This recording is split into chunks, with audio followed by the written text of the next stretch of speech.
Hello, I'm Paul Lewis Metzger, and I'm here with my friends. We're at Dharma Rain Zen Center in Portland, Oregon, and it's my privilege to introduce to you Anand and Gyokoko and Trudy and Eric.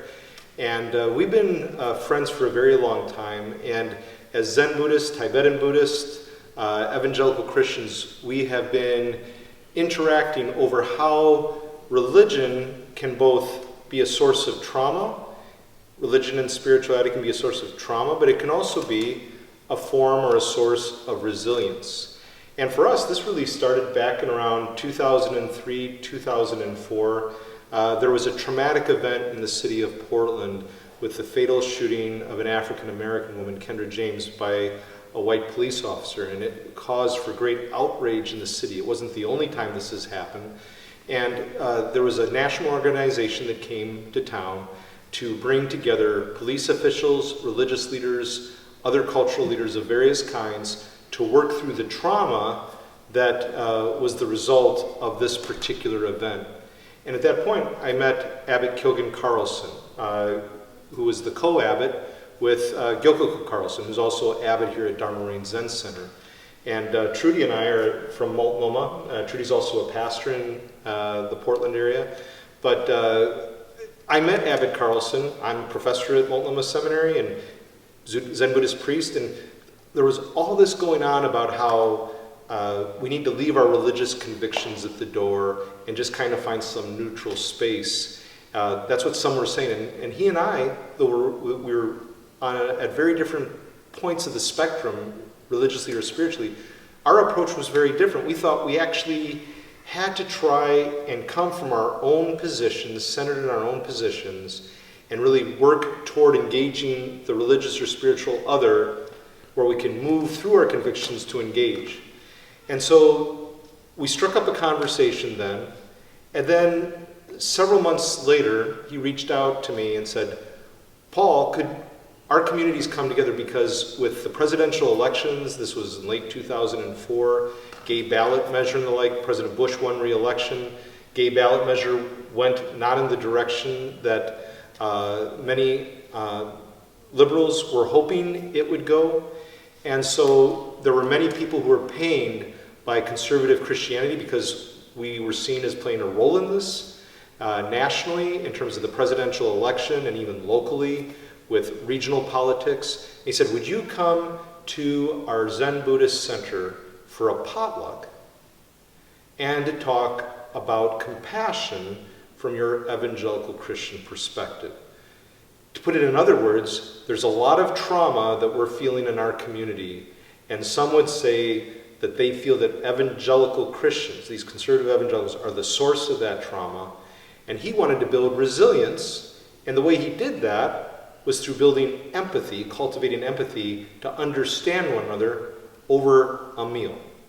And certain values that we might have in our sacred literature, like how do Christians and Buddhists look at the subject of compassion?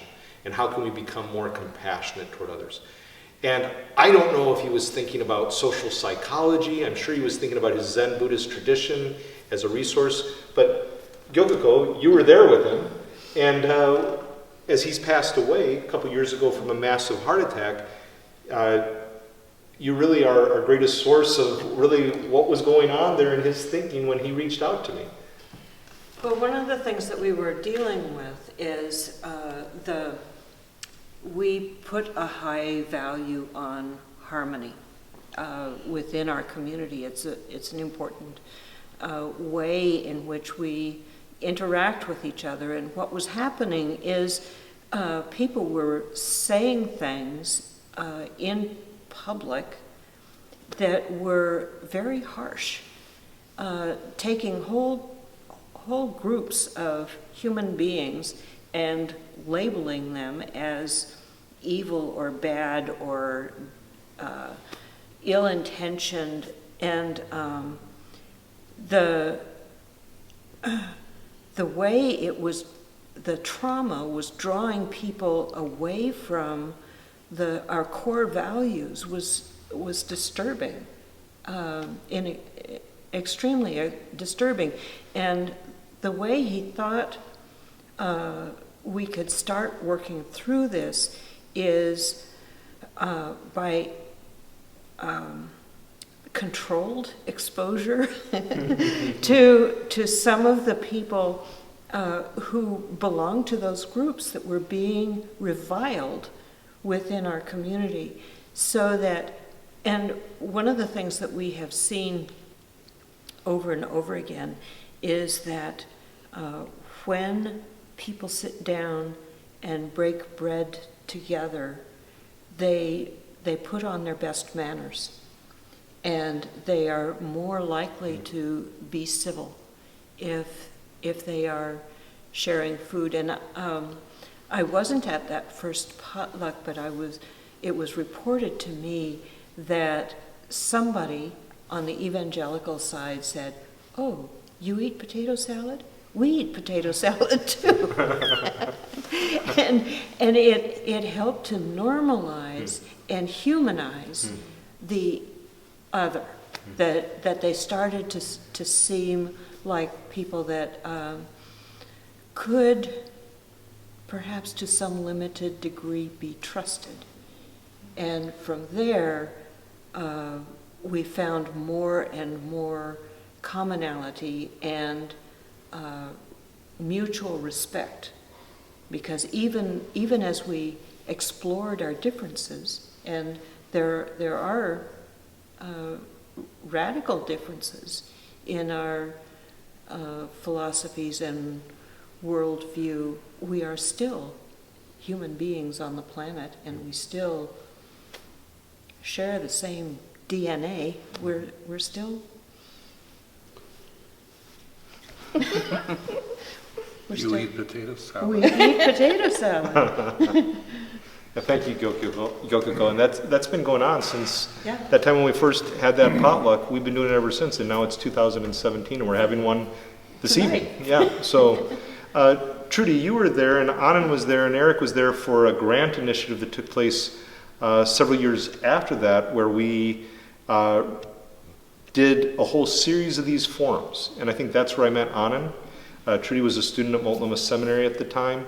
And Eric, we had interaction in different contexts, I believe, but that's really where we really started interacting, was that ATS grant that was on how to help prepare our seminary grads for more effective ministry in a multi-faith society. So if you wanted to share about your own exposure toward coming together, we did potlucks, we even did a weekend retreat where we were together for a whole weekend. That was intense. That was intense. And we were not dealing with small issues either. We were dealing with what divide us on metaphysical issues and ethical issues. So issues like Jesus and Buddha and our claims related to their lordship, if you will, or matters on abortion, gay rights, sexuality, gender issues.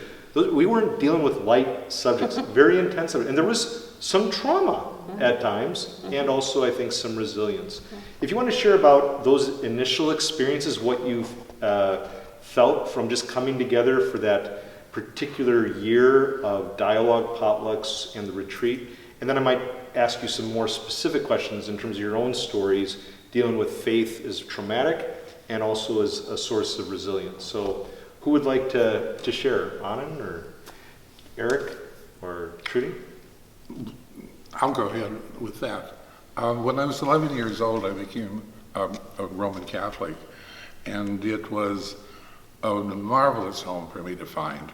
It gave me a sense of belonging to something that was doctrinally coherent and supportive of many of the things that were important to me. It pointed me towards the world of art and the world of the mind.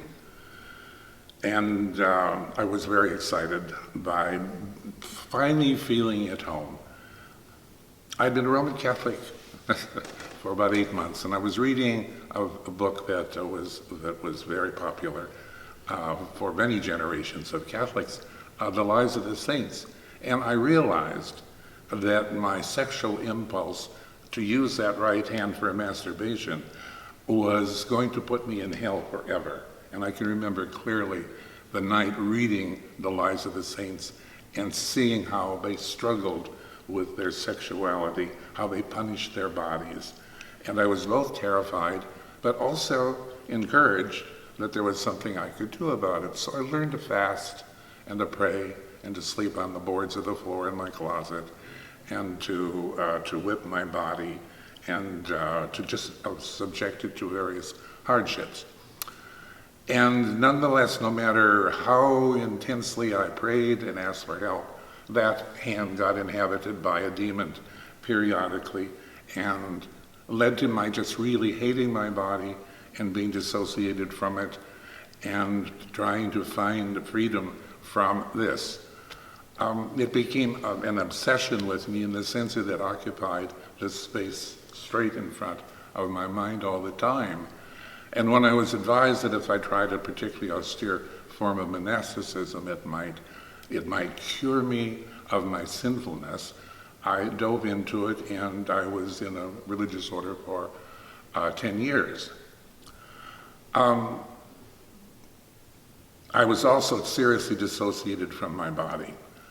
When I finally left, and it had nothing to do with sexuality, it had to do with wanting to do other things with my life, I was someone who was not really living in my body. Now, you raise the question of religion as abusive, but also as supportive. Nonetheless, I was still deeply committed to Jesus is the most important thing in my life. He loves me and has provided ways of me repenting and starting my life over and over and over and over and over again.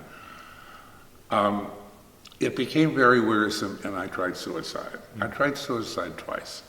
It was better, I thought, didn't want to offend Jesus, and it was to go to hell because I didn't care. Life rolled on, and I didn't die, obviously. Up the road, I found myself exploring Buddhism, which I had the opportunity to read about while I was doing my scholastic studies as a monk. And I found a tradition that looked at not being black and white, you're perfect or you're imperfect, you're going to hell or you're not going to hell, but one that made it clear that my desire to be a decent person was aspirational. It's something that I incline toward. One of our liturgies said, may I incline towards being kind. May I incline toward being wise. May I incline to giving myself for the benefit of others. Underlying that aspirational dimension, I found was also an affirmation that our very essence is good. The way my teacher summed it up for me is in each of us is a center of sanity, intelligence, and goodness. And we do wicked things because we don't know that we're connected to, in such a deep way, that profound goodness. So if I could, yes. So if I could ask, that became a source of resilience for you. That became a source of resilience. There's an irony that I can only appreciate now I'll be 87 next year. When I look back, I can see that the wounds of Jesus, the wounds which he carries in the resurrection when he shows up in the upper room and shows Thomas, the wounds of Jesus was a source of strength and encouragement. And this was another kind. Somehow it went to a depth that I needed to have it go to, which was that one is essentially good and that our sinfulness, in quotation marks, comes out of ignorance of that basic goodness. And we'll come back to this. Perhaps you would want to start from your own stories before we talk about that dialogue, that year-long dialogue project and such, and your experience there. Trudy, Anand? Well, my journey to Multnomah was an exciting one. It was a change of career, and when I got involved in Multnomah, the grant was made available, and I applied. I was involved in the world religion class, and it was just like this unfolding. My desire was to learn how to engage well in the culture that's around us. And in that, it meant, sometimes we think of culture as something beyond us or far away. And I think that through this whole process, it really brought home the fact of what it means to love your neighbor.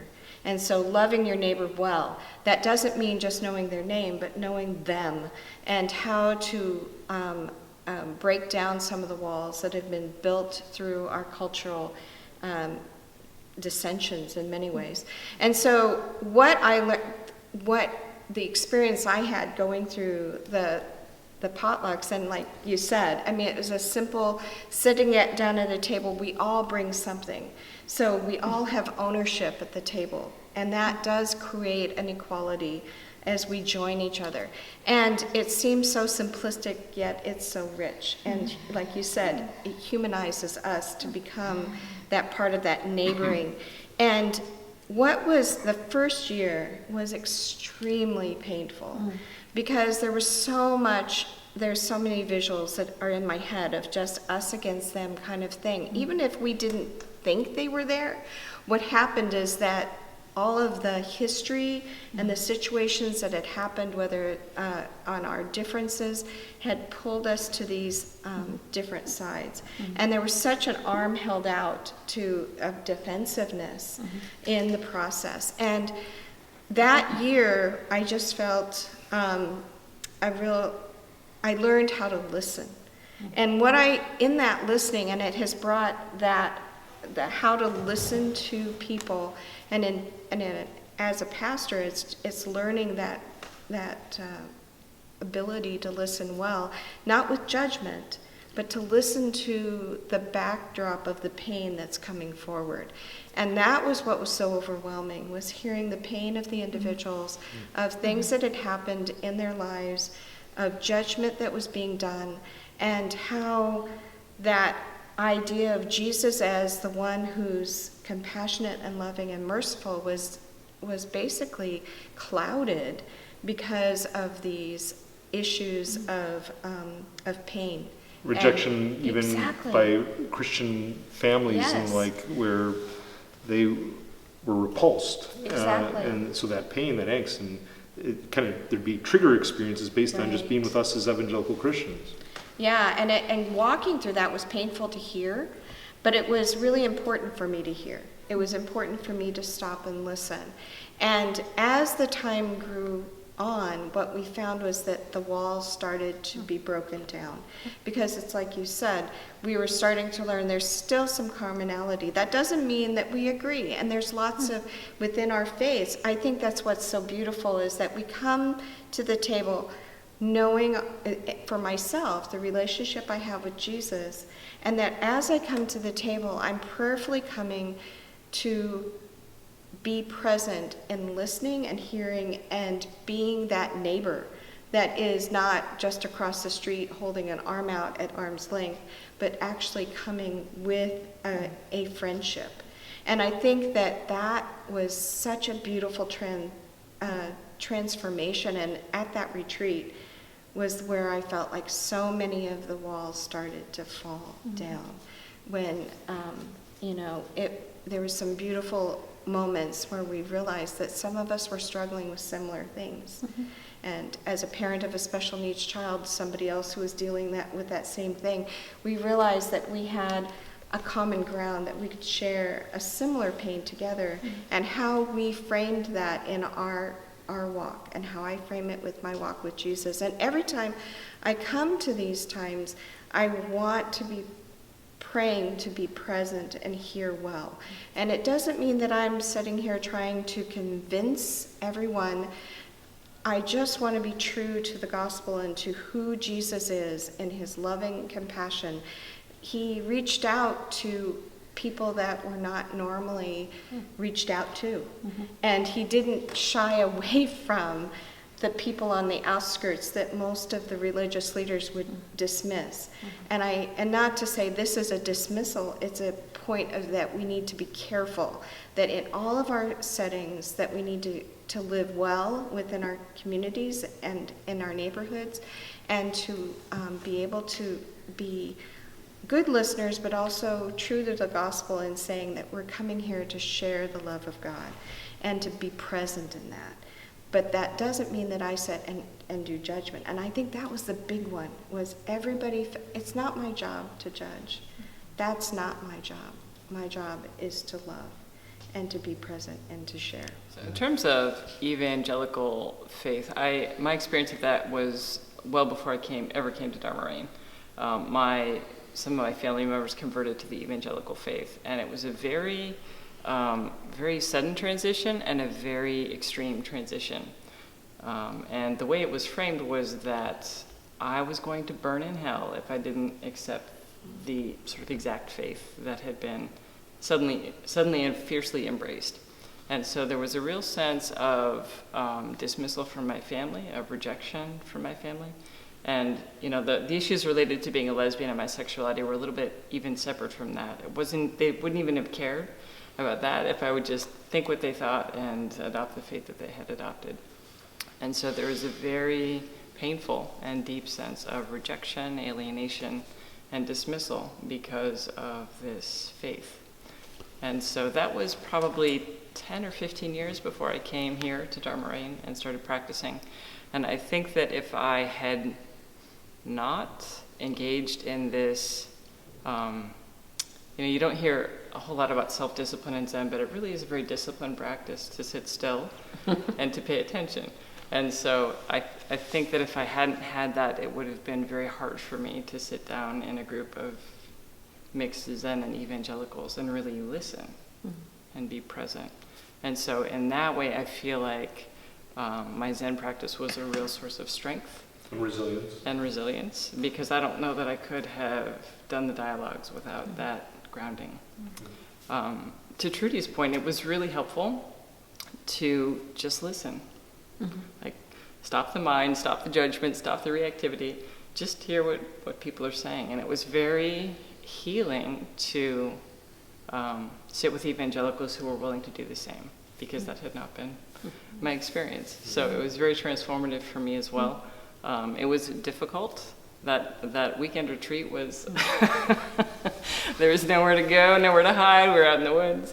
But there were some wonderful conversations. And Captive audience. Totally captive audience. But it really was a revelation in terms of some of the things we have in common and how much more we have in common than we typically suppose.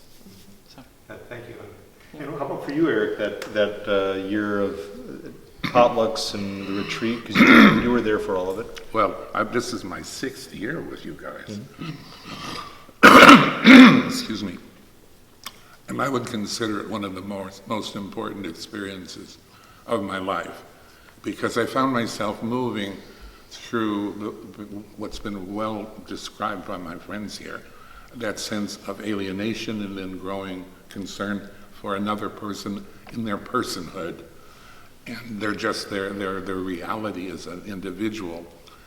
That I discovered in myself a kind of arrogance, a kind of, your theological position is really naive and silly, but we Buddhists know what's going on. And I was just embarrassed by finding that in myself. And then I began thinking about how much we learn from poetry and from art that has nothing to do with what a theologian friend of mine says is true but not a fact. It's true but not a fact. And so I've come to a point where I am committed, consciously committed, to not just respecting, but finding interest and connection with whatever the theological position is that's being expressed. If it succeeds in turning someone into someone who cares for themselves with gentleness and others with gentleness. And, I could say, and loves God above all things, I could say that, but I would also say, has this extraordinary sense of radical amazement, which is from Rabbi whosoever, that wonderful phrase, have a radical sense of amazement in the world. And our monthly meetings, when we do this part of the year, is something that feeds me and heals my past. I'm no longer suffering from the wounds of childhood, but there's a certain rigidity and self-defensiveness and lack of embracing the world that I brought from the past. And this simple shift from discovering my condescension to letting go of it and committing to finding real meaning and feeling in other people's theological positions is, I think, one of the most transformative experiences I've ever encountered. And it's been the same for me. It's been transformative for me being a part of these Yeah. dialogues. A sacred moment. I think you can resonate with that. Oh, absolutely. And let's take it up from another angle. You know, as Eric was talking just now, and you mentioned that in coming to Christian faith and being a part of a Christian tradition, and robustly so for many years, part of a monastic order, and then becoming a Buddhist and eventually a Tibetan Lama.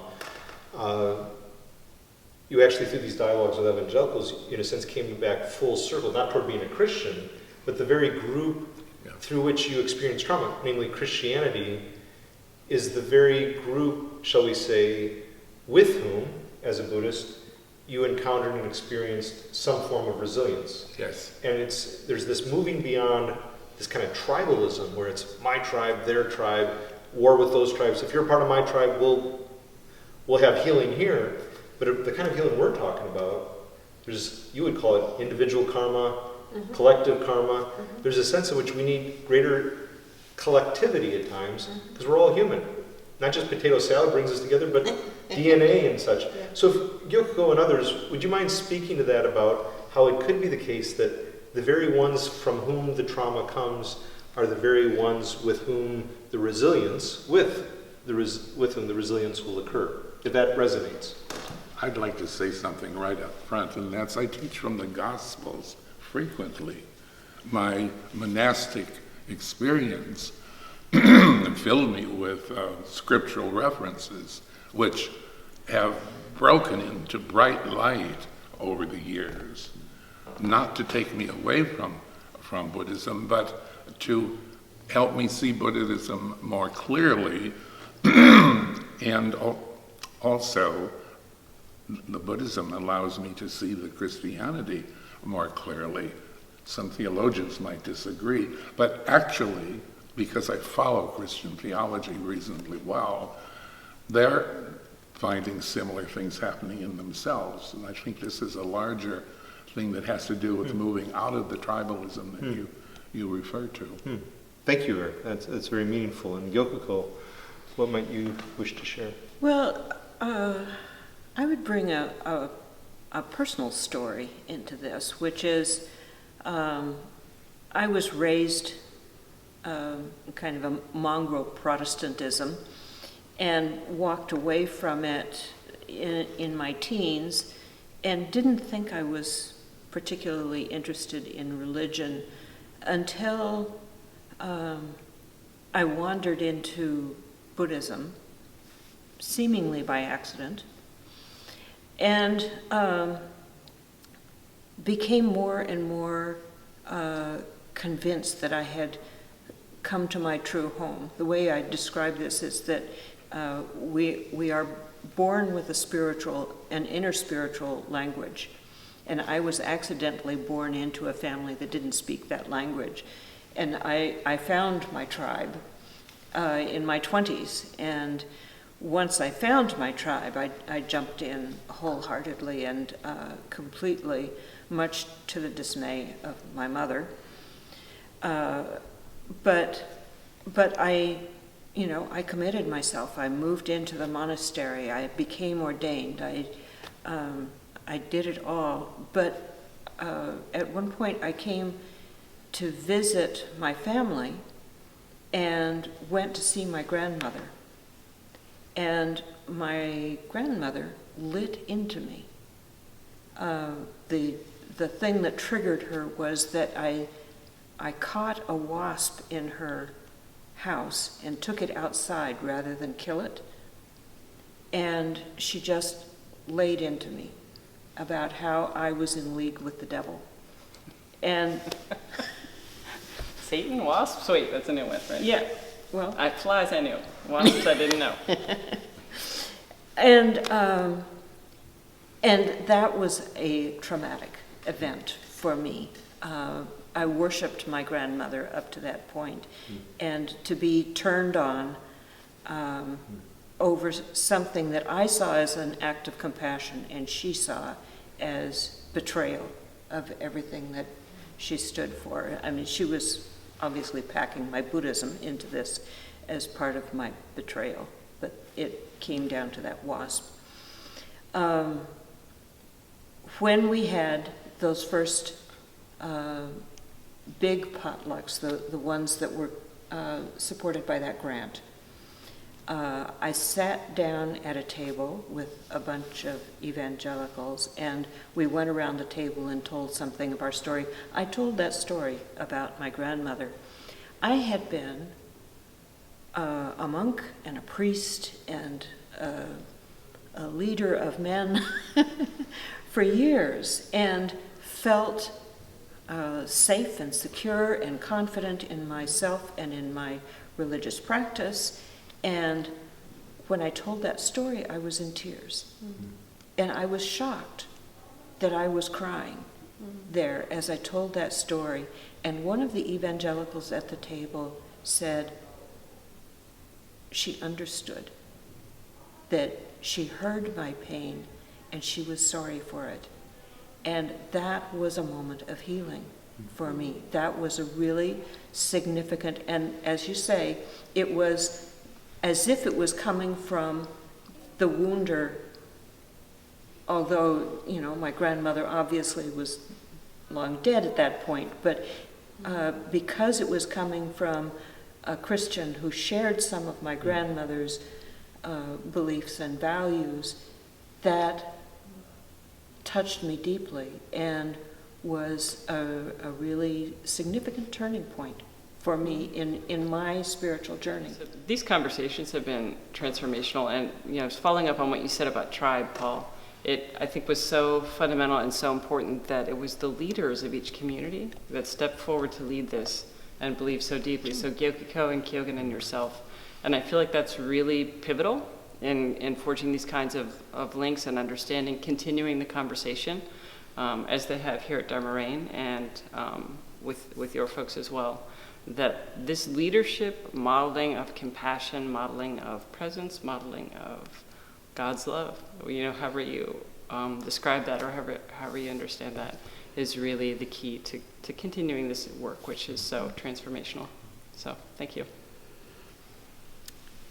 I think for me, the potlucks and just our times together have become so precious. Mm-hmm. And it's not, it was always before, we're gathering together, but now it's this wonderful treasured time of friendships getting together and sharing time, even when we don't agree on certain things. There are so many things that we find commonality with, and there's a sweetness to the table. And that whole framework is something that has really transformed me as a pastor, as working within my community, to listen well and to really not be careful of the judgment issues, and to really hear story. And hearing the precious stories that people have shared with us are treasures that I feel very honored that people have shared with us and with me. And so for me, it's just been transformable in understanding Christ's compassion. These are very precious times for me.